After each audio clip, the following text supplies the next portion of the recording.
మీ business ను develop చేసుకోవాలి అనుకుంటున్నారా? మీ పరపతిని పెంచుకోవాలి అనుకుంటున్నారా? అయితే ఓకే టీవీ ద్వారా L band, Aston band ad, scrolling ad, ad with voice overs, logo bug, video ads ద్వారా మీ యాడ్స్ ను పబ్లిష్ చేసుకోండి.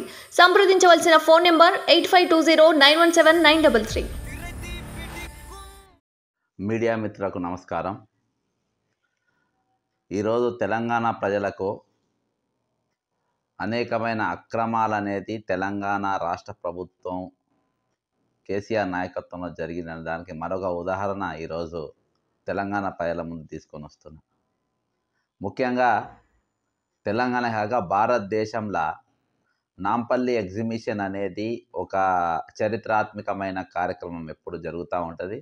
భారతదేశ నలుమూలల నుండి మన దేశ విదేశీయుల నుండి వెళ్ళి అక్కడ కూడా వచ్చే పరిస్థితి ఉంది. ఇది 1938 సంవత్సరంలో అప్పుడు కంపెనీస్ యాక్ట్ ప్రకారం రిజిస్టర్ అయింది.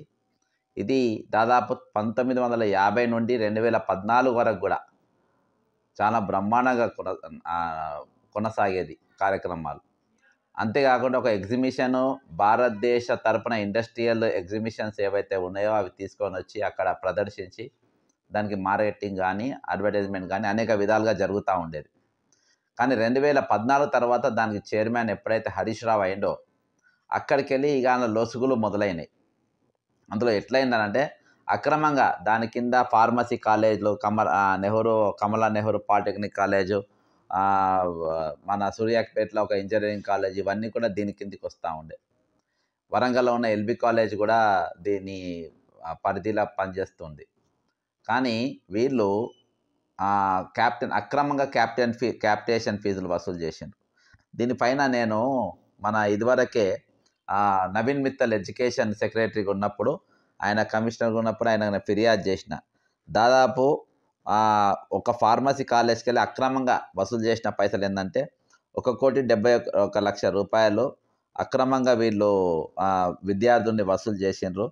అంతేకాకుండా 2 కోట్ల రూపాయలు యూజీసీ ఫండ్స్ కంప్లీట్గా దొంగ రిసిప్ట్లు పెట్టి వీళ్ళు వసూలు చేయడం జరిగింది.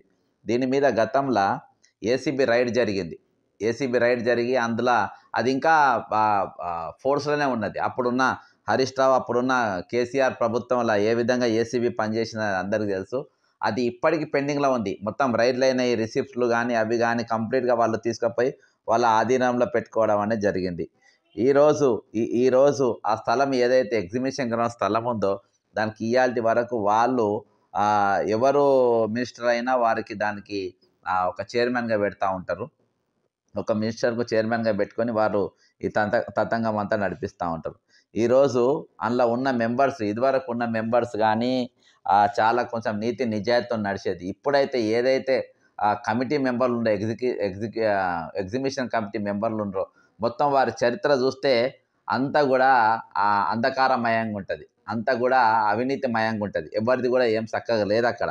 వీళ్ళు మెయిన్గా లాబింగ్ చేస్తూ ఉంటారు. ఇంతకుముందు కల్వకుంట్ల కవితను లాబింగ్ చేసేది, హరీష్ రావుని మేనేజ్ చేసేది.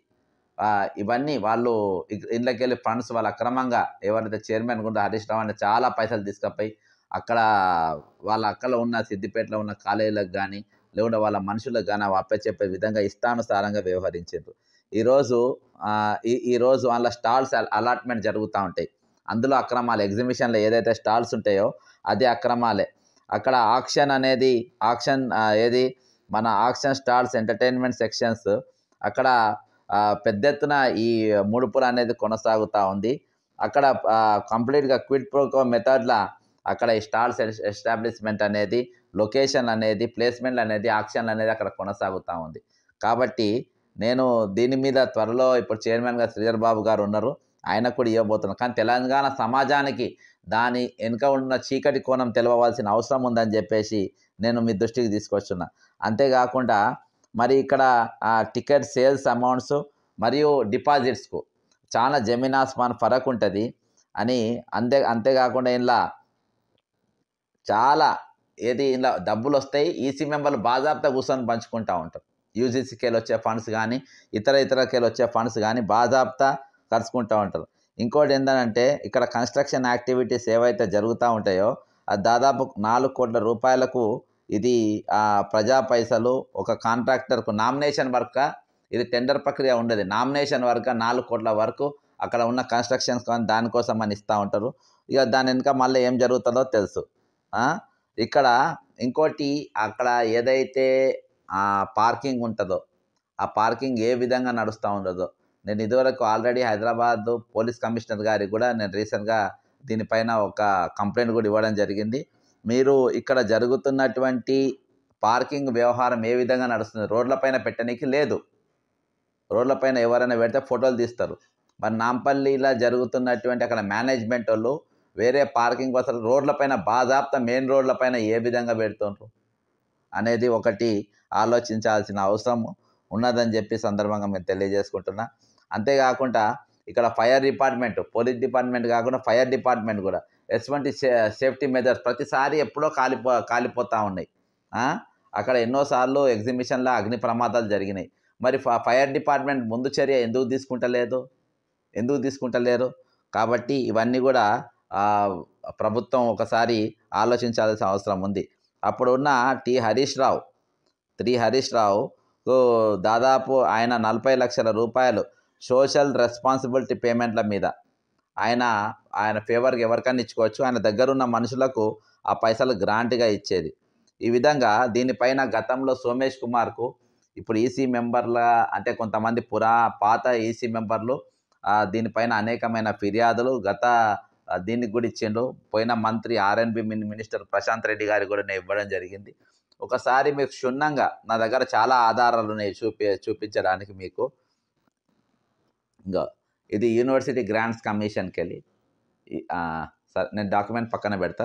మీకు యూనివర్సిటీ గ్రాంట్స్ కమిషన్కి వెళ్ళి వచ్చిన ఎంత అమౌంట్స్ వచ్చినాయి ఈ డాక్యుమెంట్స్ అన్నీ కూడా నేను శ్రీధర్ బాబు గారికి నేను ఇవ్వబోతున్నా ఖచ్చితంగా. నవీన్ మిత్తల్ గారికి కమిషనర్ గారు ఉండే ఆయన తీసిన జీవో ఇది ఏ విధంగా వీళ్ళ దగ్గర క్యాప్టెన్ ఫీజు వసూలు చేసింది అనేది ఒకటి.